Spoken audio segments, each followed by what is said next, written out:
first European Conference on the Future Internet, it succeeded what we aimed for. So we were able to make FIPPP, the acronym, which is a bit non-descriptive as such, we succeeded to make that sense out of that. What it truly stands for, what are the different elements that you have in place, what are the type of projects that are part and have been working now for 2 years as a part of the FIPPP, what are they doing, what their contributions are. And now when, like I said in one of the sessions, when we are kind of opening the doors and making everything visible, we are in a situation where I can say that we're showing the emperor, but he's not without the clothes. We actually have the clothes.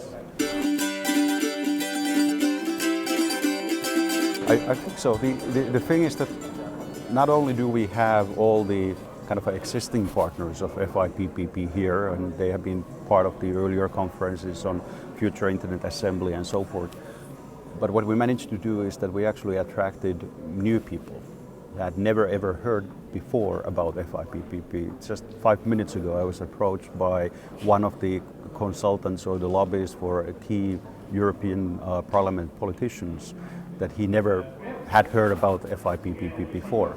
So he came to me and said that he's now interested in spreading the message within the European Parliament.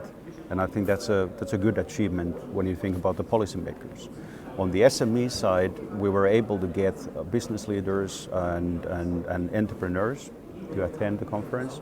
And I think they had very justified, very relevant questions, is that when we do indeed now take FIPPP and offer it to them, we need to listen to them.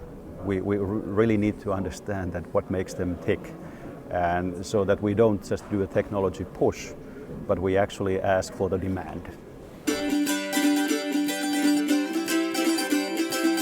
That is absolutely true. The thing is that we have some unique assets. We were talking about open source enablers. That alone makes people interested in a sense, because they're thinking about that they are able to utilize something that they don't have to pay a great deal of money or take up a license or any of that kind.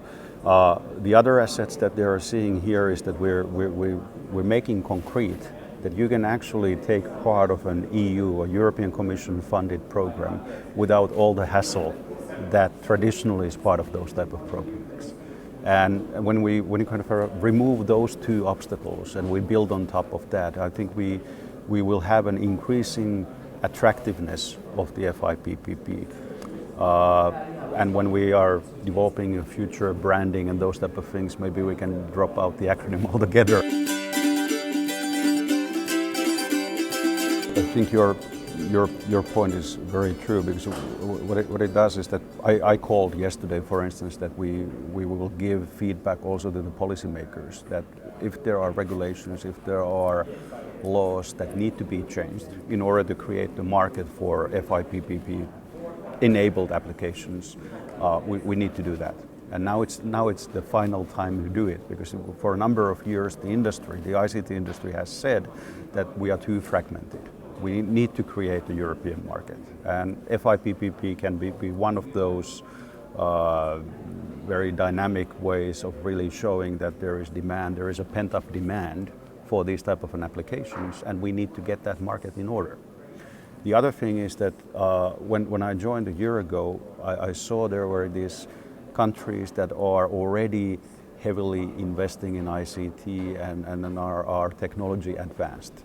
And there was white spots in the European map. So now with the phase 3, we are getting in some accelerators that are exactly tapping into the former Eastern European countries and those countries that were not previously part of the community, as you called it.